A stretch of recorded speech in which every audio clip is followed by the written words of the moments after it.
Why is it that when you choose to live alone, care for a cat, and genuinely enjoy quiet moments, people rarely think of freedom, maturity, or self-alignment first, but instead associate you with loneliness, being difficult, or even wonder if something must be wrong?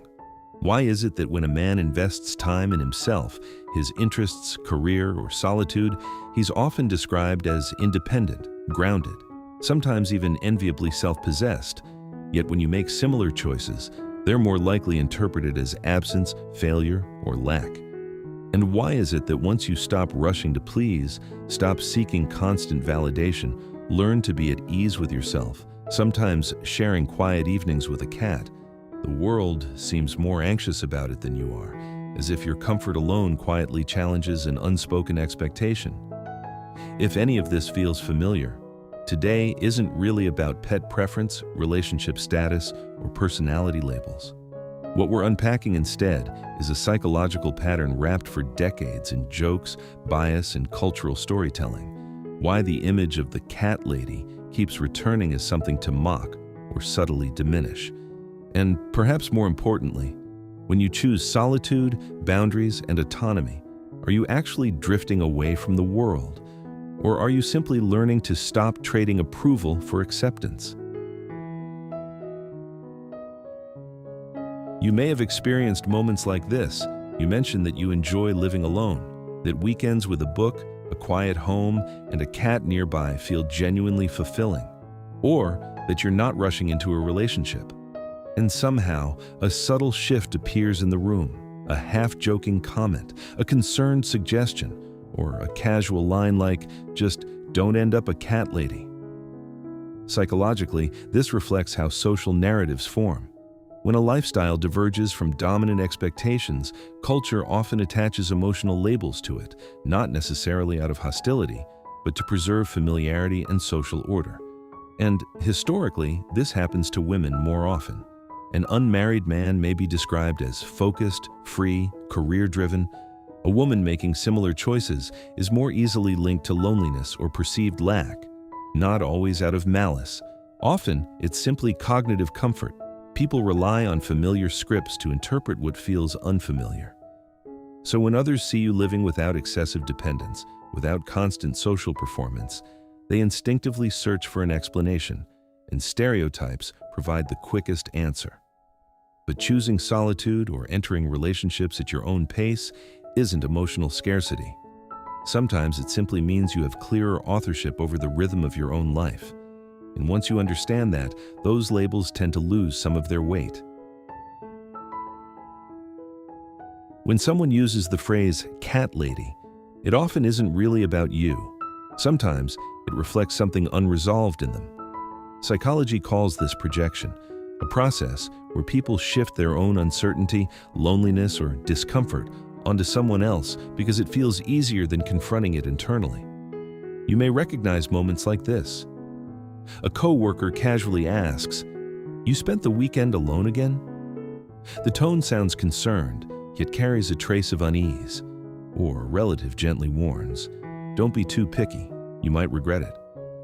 On the surface, these comments appear caring, but often they reveal unspoken anxiety about changing social norms, uncertain relationship expectations, or fears about independence itself. Research consistently shows that when traditional life paths shift, for example, as more women prioritize autonomy, career flexibility, or intentional solitude, collective anxiety tends to rise. And when anxiety rises, labels become psychological shortcuts. The cat lady stereotype then functions almost like a symbolic caution sign, a narrative suggesting that deviation will eventually lead to isolation. But genuine loneliness rarely comes from solitude itself. More often, it grows from relationships that don't truly fit. And once you see this clearly, external judgments tend to lose some authority. Because sometimes, the story being told about you was never really yours to begin with, and you still retain the freedom to define connection, independence, and intimacy on your own terms. Many people assume that loving cats simply means preferring quiet. But psychologically, the connection often runs deeper. It relates to boundaries. Cats don't demand constant attention. They don't require continuous reassurance. When they approach, it's a choice. When they leave, that too is a choice.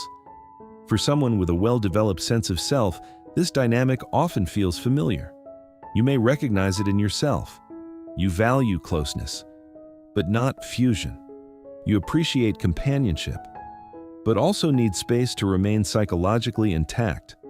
Psychology sometimes describes this ability as boundary integration, the capacity to stay emotionally connected without losing individual autonomy. When this balance exists, relationships often become more stable. In contrast, overdependence frequently creates strain. Perhaps you've experienced situations where someone needed constant reassurance, expected immediate emotional availability, or blurred personal space with intimacy. Over time, what began as connection started to feel like pressure. The relational rhythm modeled by cats quietly challenges that pattern. Closeness doesn't require merging. It can look like two separate trajectories occasionally intersecting, then continuing independently. This isn't emotional distance. In many cases, it reflects deeper security. When neither person needs possession to confirm connection, trust tends to grow more naturally. So your affinity with cats isn't necessarily withdrawal from people. Sometimes it signals that you've learned something essential. Sustainable intimacy almost always includes breathing room. And when space is respected, connection often becomes calmer, more authentic, and far more enduring. In many cultures, solitude is still easily misunderstood. Especially when you're a woman, quiet time can quickly be interpreted as loneliness, withdrawal, or even personal failure. But psychological research suggests something different. The ability to enjoy healthy solitude often correlates with creativity, emotional stability, and long-term well-being. You may recognize this in your own life. After a demanding week, instead of rushing into social plans, you go home, you make tea. Your cat curls quietly by the window. There's no pressure to perform, no role to maintain, just presence. For your nervous system, this kind of environment can be deeply restorative.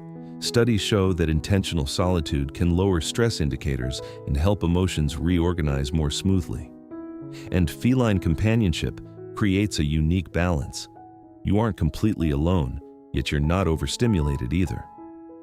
Some psychologists describe this as low-intensity connection, a relational state that provides comfort without overwhelming your emotional bandwidth. Over time, solitude stops feeling like absence. It becomes a deliberate choice, a way to recharge, to regain clarity, and eventually reconnect with the world from a more grounded place. So when you choose quiet, it doesn't necessarily mean you're avoiding life. Often you're simply engaging with it at a pace that allows sustainability. And that, psychologically, is a form of strength. By now, you may be seeing something differently. The cat lady label was never really about cats. More often, it reflects discomfort with a woman who no longer performs expected relational roles.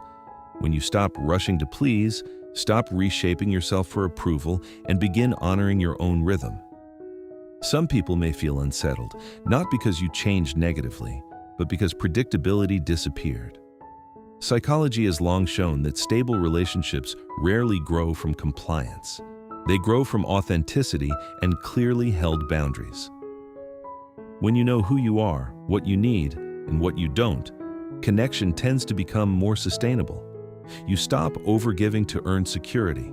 You stop silencing yourself to avoid tension. You simply exist more honestly. And interestingly, once you stop trying to prove your worth, the relationships truly aligned with you often begin to emerge. Some people will appreciate your quiet. Some will respect your pace. Some will understand that solitude doesn't equal distance. That's when intimacy starts to shift.